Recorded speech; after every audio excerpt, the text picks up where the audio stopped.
السلام عليكم ورحمة الله وبركاته. الحمد لله حمدا يرضيه، والصلاة والسلام على من اجتمعت المحاسن فيه، حبيبي وسيدي وتاج راسي، عليه أفضل الصلاة وأتم التسليم.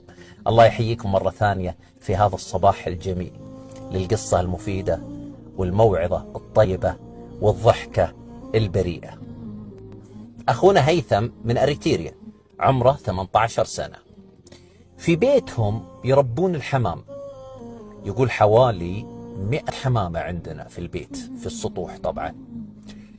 جيرانهم يربون عدو الحمام القطاوة، يحبون تربية القطاوة. فهيثم كل ما جاء للحمام يلقى كذا قطو قطوين من هاللي يتطفلون وحتى يصيدون الحمام، فهو على طول يهاجمهم وعلى طول يخوفهم حتى يرعبهم ويبعدهم عن الحمام، ومن حقه طبعا. في يوم من الأيام جاء على عادته هيثم يجي للحمام ويتفرج على الحمام ويتفقدها، فلقى قطو غريب يختلف عن القطاوة اللي كان يشوفها دايم.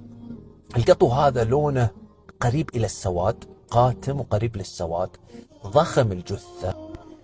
القطو هذا له هيبة وثقيل، ولا همه وجود هيثم، ولا أعطى الموضوع أي اهتمام.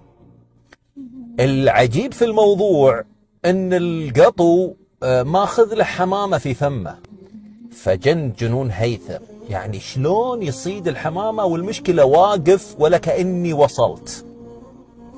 فأخذ هيثم حجارة ورماها عليه فما تحرك، أخذ حجر أكبر منه ورماه عليه ما تحرك.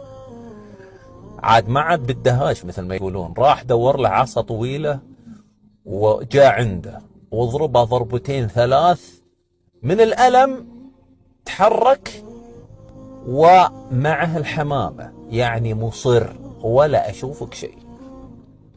راح وهرب طبعا القطو هذا واخذ معه الحمامة، لكن هيثم مستغرب جدا من هذا القطو. القطو هذا عجيب، له هيبة غريبة وحجمه غريب وشكله غريب ونظراته غريبة، نظراته حادة ومركزة. فاندهش منه واستغرب وتحسر على الحمامة اللي راحت، لكن خلاص نسى الموضوع. له عادة هيثم، وعمره 18 سنة على فكرة، هيثم له عادة انه يقوم قبل صلاة الفجر بربع ساعة. فقام كالعادة ينظر من الشباك ورا القطو هذا واقف يناظره من الشباك. موقف مرعب، ايش جايبه ثاني مرة ويناظرني بهالنظرات، نفس النظرات الحادة. تكرمون أخذ النعلة ورماها عليه، الشبشب الجزمة رماها عليه وهرب.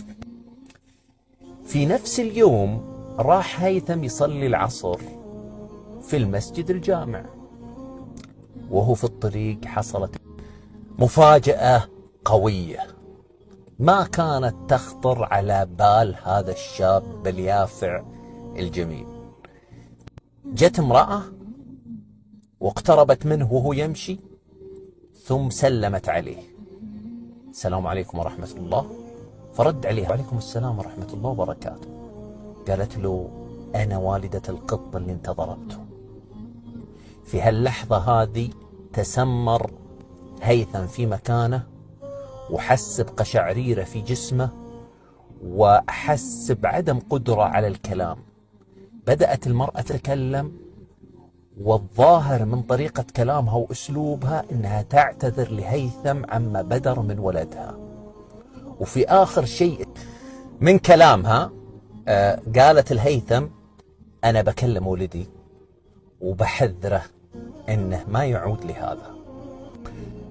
في لحظة اختفت من أمامه كأنها ملح وذاب، كأنها مثل ما يقولون إخواننا المصريين فص ملح وذاب. ثم مشى هيثم وهو يعني مندهش ومستغرب من الأحداث اللي حصلت. راح وصلى العصر، ثم رجع ولا زال يفكر في الموضوع. بعد كم يوم لاحظ وجود القطو نفسه عند الحمام، لكن بطريقة ثانية، كأنه يحرس الحمام ولا يأخذ منها شيء. وكان هيثم يعطيه أكل. القطو كأنه قاعد يعتذر عن اللي حصل، وهيثم أكد له قبول الاعتذار بأنه كان يعطيه أكل. يومين وبعدها ما عاد شافه أبدا أبدا.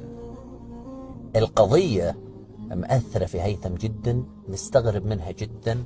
طبعا الواضح من خلال القصة يا جماعة الخير إنهم جن مسلمين، وإن الأم ما رضيت على الفعل اللي سواه ولدها. الأم عذرت هيثم في ضربة للقطو. من الأشياء الجميلة اللي هيثم يقولها عن نفسه إنه كان حريص على الصلوات الخمس. لاحظوا يا جماعة الخير إنه يقوم قبل صلاة الفجر بربع ساعة. كم عمره؟ 18 سنة. أيضا كان حريص على الأذكار. لذلك لو لاحظتوا إن الموضوع عدى عليه بردا وسلامة، والمرأة جت تعتذر له، وكانت على فكرة تسأله عن أحواله، وكانت تدعي له. هذا كلامه نصا، الكلام اللي قاله. خلوني أعطيكم فكرة عن أريتريا. أريتريا عدد سكانها تقريبا 5 مليون نسمة، مساحتها 117 ألف كيلومتر مربع، نسبة المسلمين فيها تقريبا 50% يا جماعة، واللغة العربية إحدى اللغات المعتمدة في أريتريا. أريتريا وأثيوبيا هم الدولتين اللي في الأصل كانوا يسمون الحبشة، والحبشة أنتم تذكرونها في تاريخنا الإسلامي مشهودة ولا تنسى في هجرة المسلمين للحبشة، وفي الملك العادل رحمة الله عليه أصحمه اللي هو النجاشي. كل هذه المعلومات أنتم تعرفونها، بس أحب أذكركم فيها. أريتريا لها حدود مع السودان وأثيوبيا وجيبوتي والبحر الأحمر. عاصمة أريتريا أسمرة. مثل ما قلت لكم المسلمين يمثلون 50% من السكان، وبقية 50% ديانات مختلفة على رأسها الأرثوذكسية، لأن أهل الحبشة في الأصل، وتذكرون أنتم النجاشي، كانوا في الأصل نصارى، لكن النجاشي رحمة الله عليه أسلم، وحسن إسلامه لكنه ما التقى بالنبي عليه الصلاة والسلام. ولما مات النبي عليه الصلاة والسلام أخبر الصحابة بموته، لأنه ما ينطق عن الهوى وهو يخبر بوحي السماء. فأخبر الله سبحانه وتعالى عن طريق جبريل أن النجاشي مات، فصلى عليه صلى الله عليه وسلم صلاة الغائب وقال: صلوا على أخيكم، فصلى عليه.